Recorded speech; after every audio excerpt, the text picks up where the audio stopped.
আপনার বড় ভাই হিসেবে তো আমি তো সবার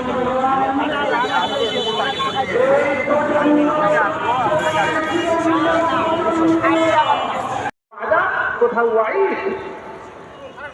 এই যে ওয়াদা আর ওয়াইদ কোরআন পড়লে প্রতিটি আয়াত কোথাও ওয়াদা কোথাও ওয়াইদ, কোথাও আল্লাহ পাক সুসংবাদ দিচ্ছেন তুমি যদি এই আমলগুলি করো তোমার জন্য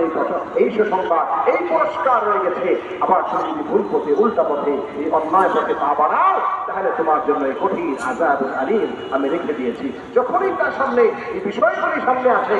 তার ভিতরে ভয় ঢুকে যায়, আঁতকে ওঠে, কলিজাটা কেটে